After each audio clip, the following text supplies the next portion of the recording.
ॐ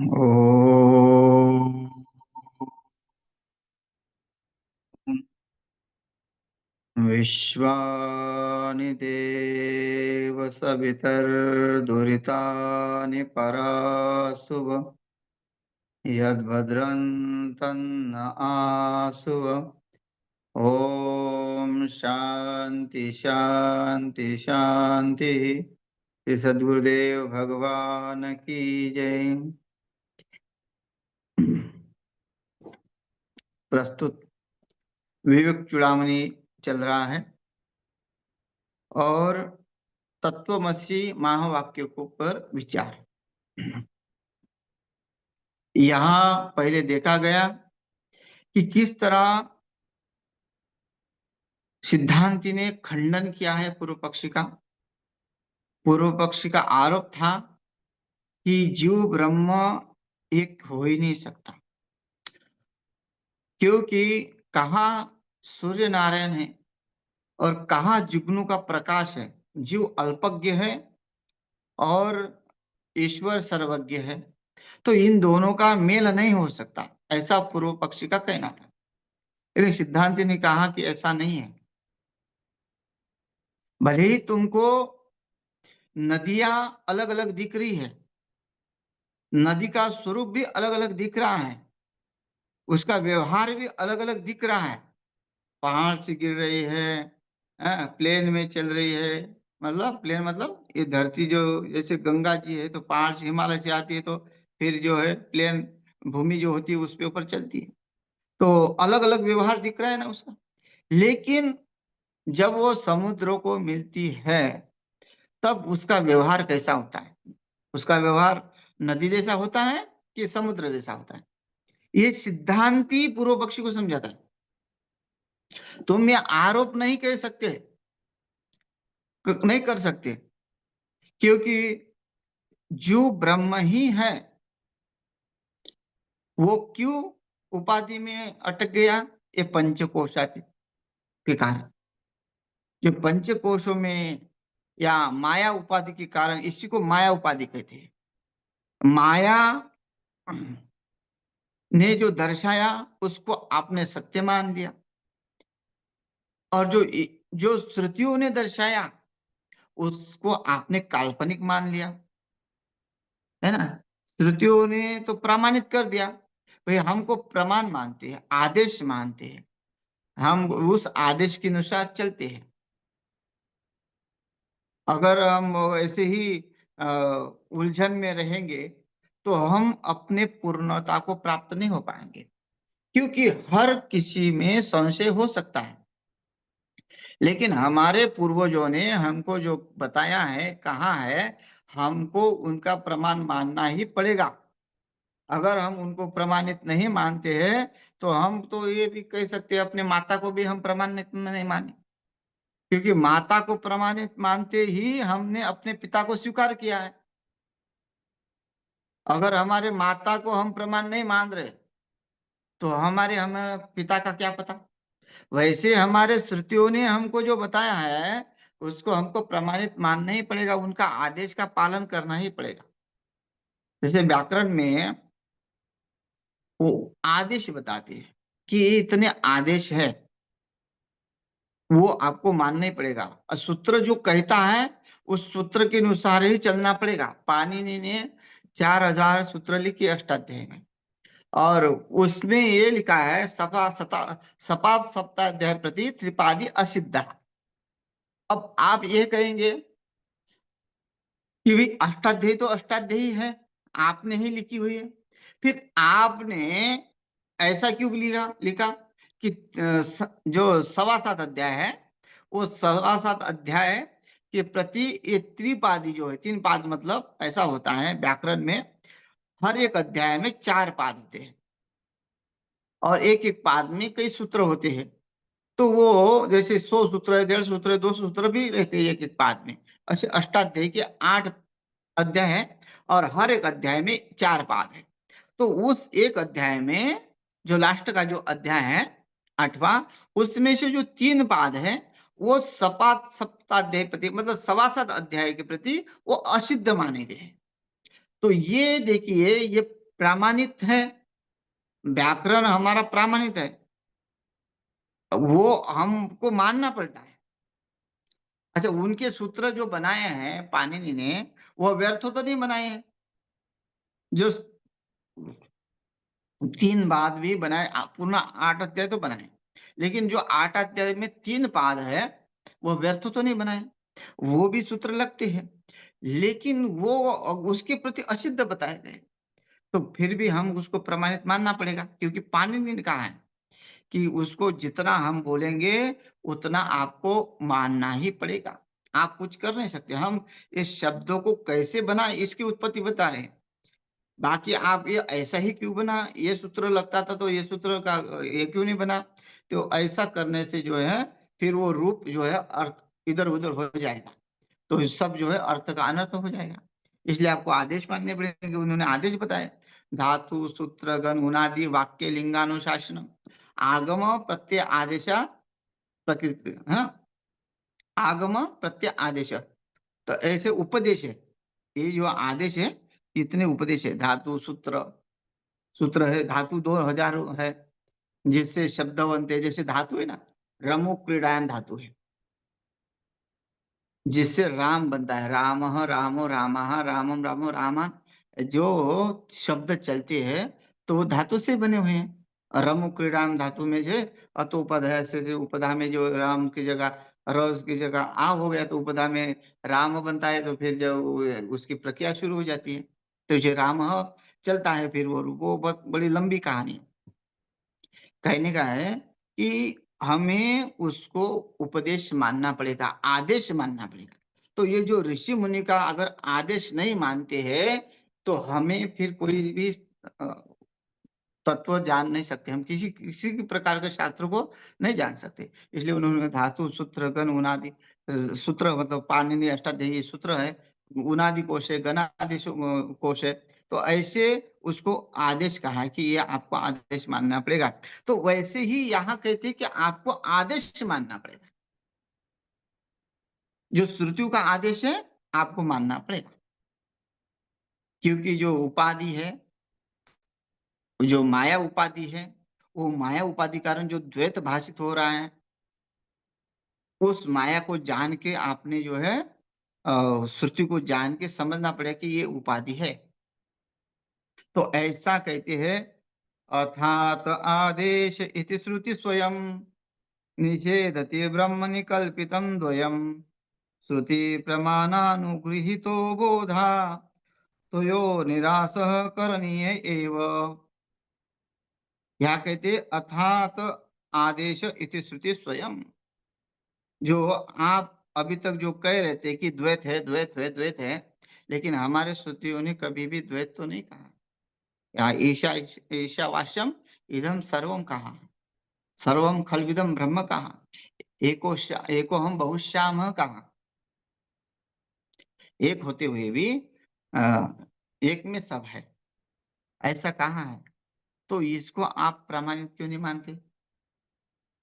कोई प्रमाणित मानोगे नहीं तो फिर आपको कैसे समझ में आएगा? क्यों? कि ये एक पात्र बना हुआ है। जो माया उपाधि भी है, ये एक पात्र है, और आपको सत्य को उस पात्र में भी सत्यता को ढूंढना पड़ेगा।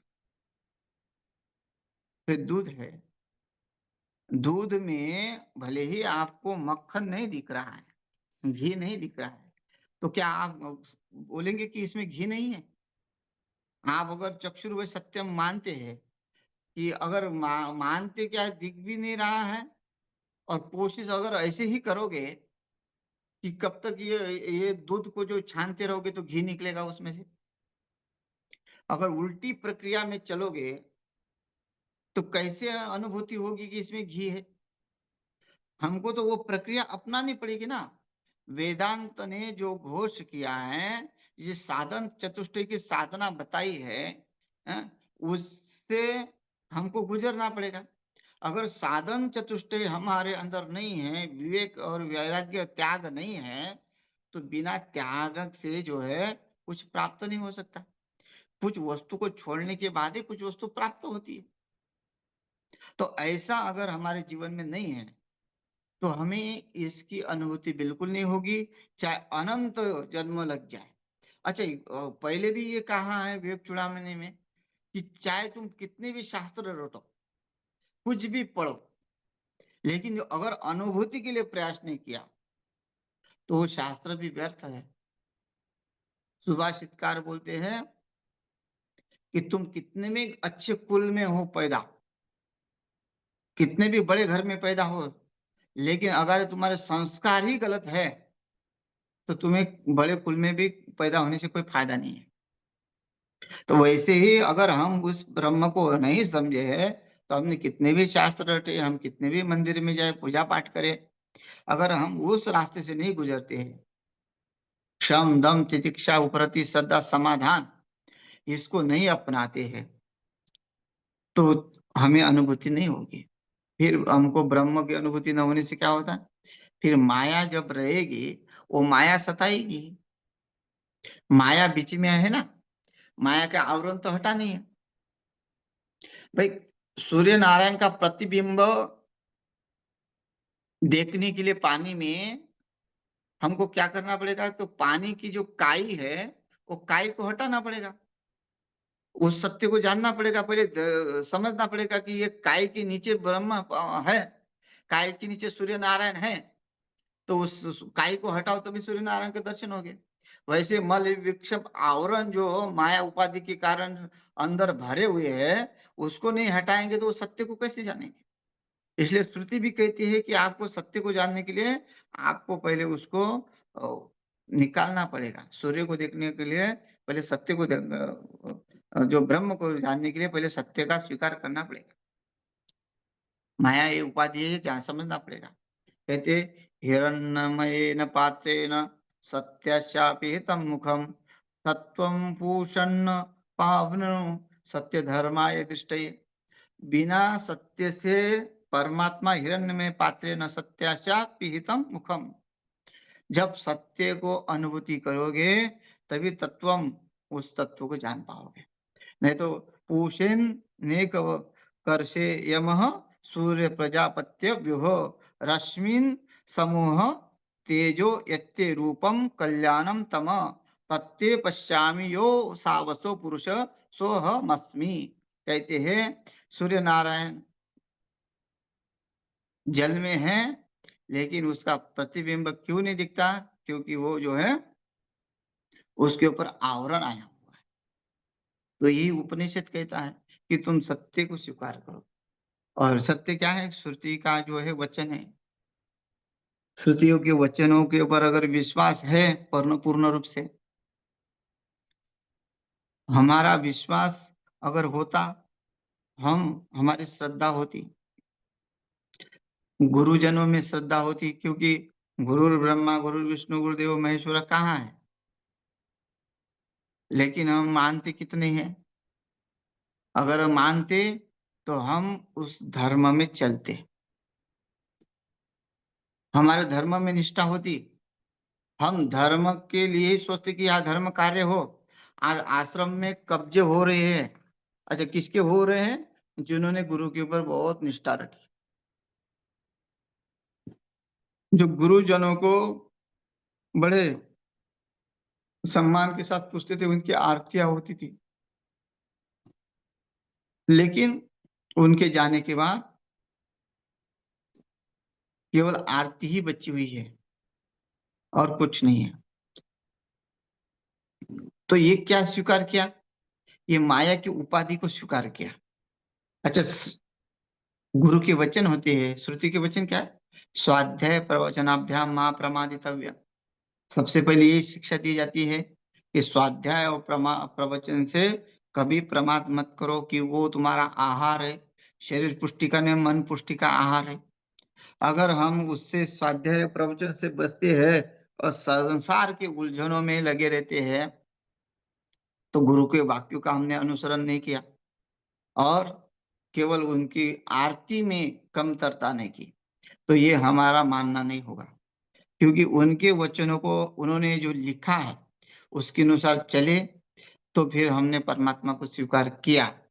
सत्यता को स्वीकार किया। चाहे हमारा कितना भी नुकसान हो, भाई हम तो सेवक है, हमारा धर्म केवल सेवा करना है, माल की जिताना नहीं है। और जिसको ये समझता है कि मैं मालिक हूँ इसका, तो उसके जैसा अज्ञानी कौन हो सकता है? उसको कहाँ गुरु समझ में आएगा, और वो कहाँ किसी को मार्ग दिखाएगा, कहाँ समाज का भला करेगा? लेकिन कई लोग सत्य को स्वीकार नहीं करते हैं, केवल वो शरीर संबंधी ही संबंध रखते हैं। हमारा रिश्तेदार है, हमारा जो है अनुयायी है, इसकी बातों में हाँ हाँ मिला दो और उसका सपोर्ट लो, चाहे वो सत्य में हो या असत्य में हो। दुर्योधन का क्या हुआ? उसके अनुयायियों ने उसका सपोर्ट किया, भले ही वो अधर्म में था, लेकिन फिर भी उसके भी सपोर्टर रहे। ऐसा नहीं कि आपका सपोर्टर नहीं रहेगा। आप अगर कहोगे भगवान नहीं है, तो आपके साथ चार लोग बोलने वाले भी रहेंगे, हाँ भगवान नहीं है, ऐसे होंगे। लेकिन सत्य को आप उसको झूठा नहीं कह सकते। भले ही आपके साथ है लोग, लेकिन वो लोग स्वीकार करते हैं कि हाँ कोई ना कोई तो चीज है, भगवान है, उससे तो है। लेकिन फिर भी हठ पूर्वक, ये हठ जो होता है बीच में आता है, इसी को माया कहते हैं। कि माया ने आपको जकड़ के रखा है, तो वो माया से छुटकारा पाने के लिए आपको श्रुतियों का आदेश मानना पड़ेगा। आपको जो अल्प बुद्धि हो रही है कि जीव ब्रह्म नहीं हो सकता, इसका कारण यही है कि आप एक के देशी स्वीकृत है। आपने अपने आप को उस परमात्मा को, जो है परमात्मा का चिन्ह आपने देखा नहीं है। परमात्मा का बोध करने में आप जो है समर्थ नहीं हुए हैं। तो इसलिए आपको जो है ये द्वैत दिख रहा है। जो पंचकोश आदि जो मानते हैं कि यही अन्नमय कोश है, प्राणमय कोश है, मनोमय कोश है, आनंदमय कोश है, विज्ञानमय कोश है, ये जो पंचकोश बताया है, उस पंचकोश में ही अपना शरीर का संबंध जोड़ दिया है। और ये जो पुराणों से चल रहा है, हाँ, इसमें ले सकते हैं पुराणों का भी। कई जो लोग द्वैत में ले जाते हैं, पुराणों को भी द्वैत में लेके गए ना। भागवत महापुराण है, उसको द्वैत में लेके गए, नहीं तो इतने संप्रदाय क्यों बनते? जब द्वैत में चले गए तो समझना कि माया को स्वीकार किया है। द्वैत के बिना, द्वैत जो है माया के बिना सिद्ध नहीं होता, और अद्वैत माया रहित होता है। जब माया का समूल नष्ट हो जाएगा, तब अद्वैत जो है सामने आ जाएगा। और माया रहेगी, उपाधि रहेगी, तो द्वैत में रहेंगे। और द्वैत में रहेंगे तो संसार के कार्यों में फंसते रहेंगे। संसार के कार्य में फंसते रहेंगे तो कर्मों का जो है गठड़ी बनती रहेंगी। और कर्म की गठरी बनती रहेंगी, तो उसका जो है कर्जा चुकाना पड़ेगा, उसका लेना देना होगा, वो स्वीकार करना पड़ेगा। फिर जो है सुख दुखों को अपनाना पड़ेगा। सुख दुखों की निवृत्ति के लिए जो है फिर तड़पना पड़ेगा। फिर कहीं गुरु की तलाश में रहना पड़ेगा। फिर कहीं गुरु से किसी जन्म में अगर वेदांत का बोध हो जाए, संस्कार हो जाए, तो उस मार्ग पे लग जाए। नहीं तो फिर उसी में रह के जो है फिर सुख दुख का अनुभव करते रहो। भक्ति तो होगी, लेकिन वो तड़प नहीं होगी, क्योंकि जो संस्कार बन जाते हैं वही संस्कार अगले जन्म में हो जाते हैं। इसलिए तो भगवान कहते हैं कि मुझे स्वीकार करो, अनेक जन्म संसिद्धि तत्व याति पराम गति। अनेक जन्म लग जाएंगे, अगर आप द्वैत में हैं तो आपको प्राप्त हो ही जाए। ऐसा नहीं है कि परमात्मा की, क्योंकि आपने कम से कम माना तो सही कि है, ईश्वर है तो मान लिया। लेकिन जो वेदांत, जो श्रुतियों का जो अनुसरण करता है, वो तत्काल जीवन मुक्त बन जाता है। उसको इतना प्रयास करना नहीं पड़ता, एक जन्म में ही मुक्त हो जाता है। या भगवान ने कहा अनेक जन्म संसिद्धि, वहां क्यों कहा? क्योंकि मन चंचल है, वो स्थिर नहीं हो रहा है, तो कम से कम भजन में लग जाए।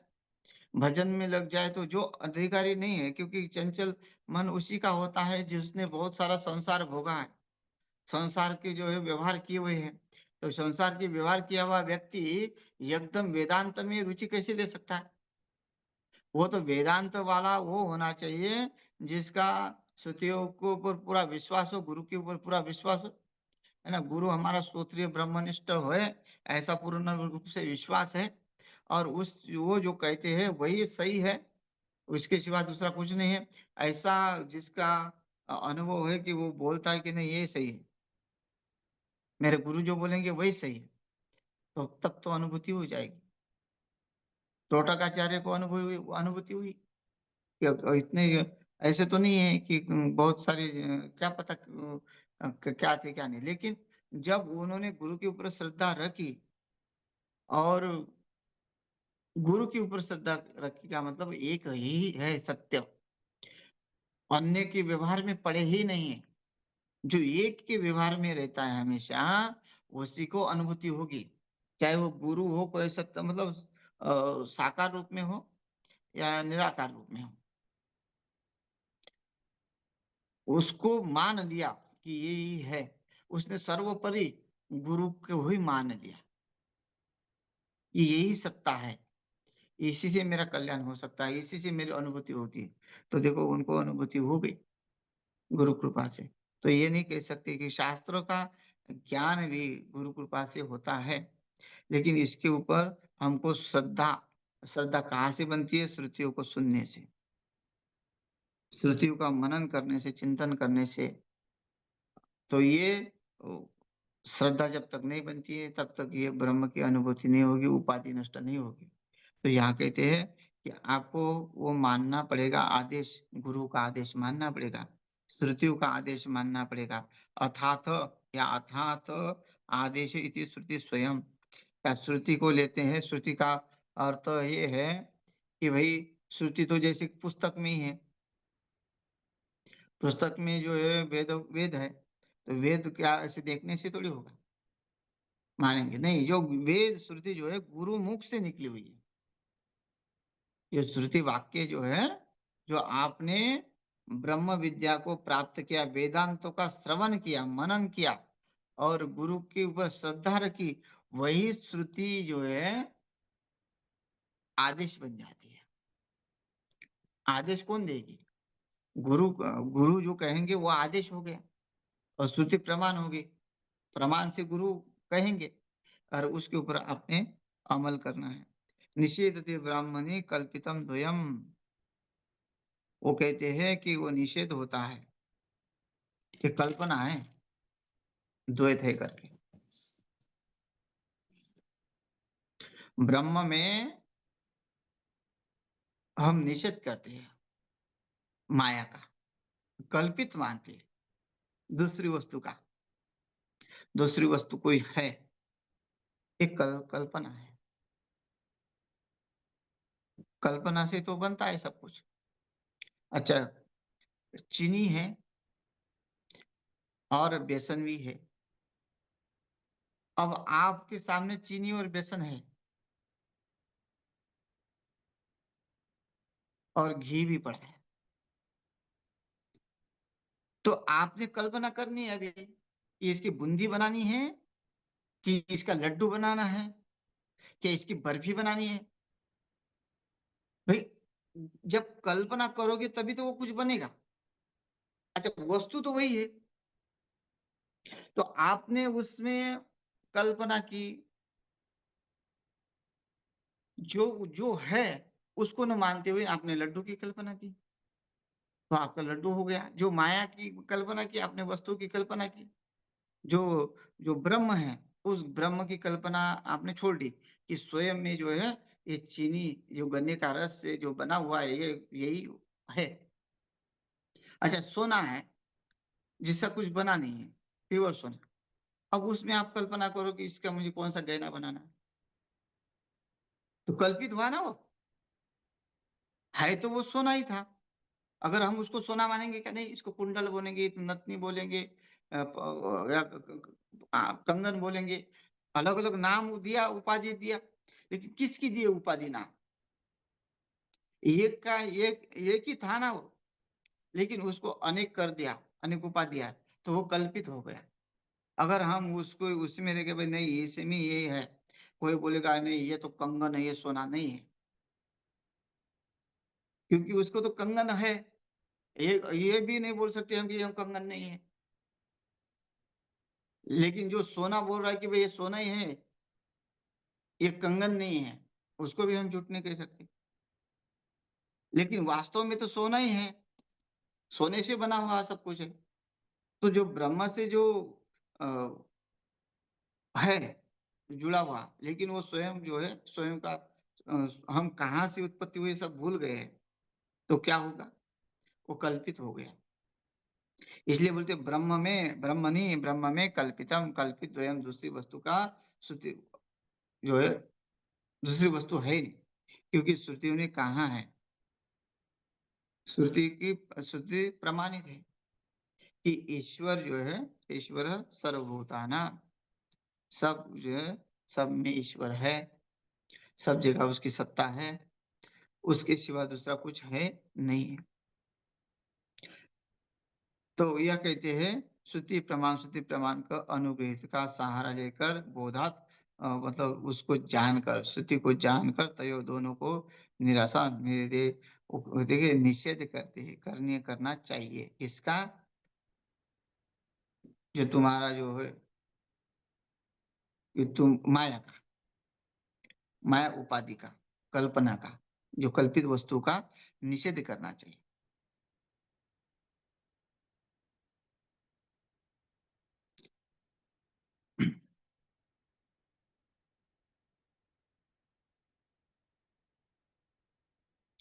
अब यह दृष्टांत और देते हैं कि कल्पित है, कैसे कल्पित है, सत्य नहीं है। जो दिख रहा है आप बोलेंगे कि आप कैसे बोलते हैं कल्पित है। अब आंखों के सामने जो व्यवहार हो रहा है वो कैसे देख सकते हैं कि ये नहीं है करके। आपको सब रिश्तेदार को पता चल रहा है कि ये हमारे रिश्तेदार है, फिर भी आप बोल रहे हो कि जबरदस्ती कल्पित है। तो ये एक दृष्टांत देते हैं, नेदम नेदम कल्पितवान न सत्यम, रज्जु दुष्टव्याल व स्वप्न वच्च, इत्थं दृश्य साधु युक्ता व्यपोह, ज्ञेयः पंचादेशक भावस्तयोर्यः। कहते हैं कि न इदम न इदम, ऐसा नहीं है। ये जो न यह, मतलब न इदम, यह स्थूल न यह सूक्ष्म, जो कहते हैं कि सूक्ष्म शरीर है, स्थूल शरीर है, स्वप्न शरीर है, ये जो दिखते हैं ये सब कल्पित ही कल्पित है ना। जो जागृत में भी आप कह रहे हो कि ये स्थूल शरीर को दिखता है ना, हाँ, कि व्यवहार हो रहा है, तो इसमें कोई भी व्यवहार नहीं है, ब्रह्म में कुछ भी व्यवहार नहीं है। ब्रह्म तो अच्छद्यो यम दाह्यो यम क्लद्यो सस्य एव च नित्य सर्वगत स्थान और अचलो एवं सनातन, उसमें कुछ भी व्यवहार नहीं होता, कुछ भी नहीं होता। ये हलचल किसकी हो रही, शरीर की हो रही, लेकिन उसकी सत्ता से होता है, ब्रह्म के सत्ता से हो रहा है, लेकिन ब्रह्म में नहीं हो रहा है, क्योंकि उसके लिए कोई जगह तो है ही नहीं हलचल होने के लिए। तो यहाँ कहते हैं न इदम कल्पितवान न सत्यम।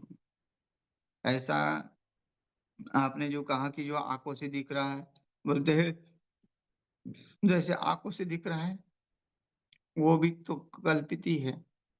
आपको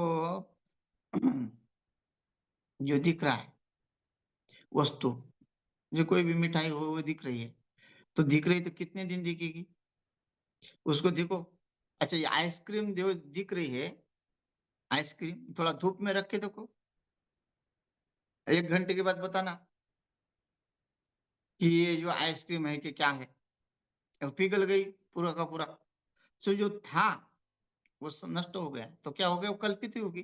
भले ही तुमको दिख रहा है कि है ये वस्तु, लेकिन वो चिरकाल तक नहीं, क्योंकि ब्रह्म जैसा सत्य जो है, जो ब्रह्म जैसा कहीं भी उसमें कोई विकार होता नहीं, वैसा कोई वस्तु तो है नहीं कि उसमें वो विकार रहते हैं। सब वस्तु विकार से ही भरी हुई है। तो वो सत्य नहीं है, ये कल्पना है। जो आपकी जो है, जैसा आप कह रहे हो, ये ऐसा नहीं कहना चाहिए। जो रज्जु में सर्प दिख रहा है, तो रज्जु क्या सत्य हो गई क्या? वो भ्रांति है ना। क्यों भ्रांत कब होगा? जब आपको बोध हो जाएगा। कल्पना करोगे कि हाँ, ये जो है प्रत्यक्ष आपको अनुभव होगा, सत्य को स्वीकार करोगे, तब वो रज्जु में आपको रज्जु दिखेगी, सर्प नहीं दिखेगा। और जो भ्रांति हो रही है, वो कल्पित है। आपने कल्पना की तभी आपको रज्जु में सर्प दिखा। तो ये इस श्लोक में जो है कहते हैं, तो ये श्लोक तो पूरा नहीं हो पाएगा। तो इस श्लोक को हम अगले सत्र में समाप्त करेंगे। समय हो गया, यही समाप्त करते। हरि ओम। महाराज जी ओम नमो नारायण, सबकी तरफ से चरण ओम वंदना।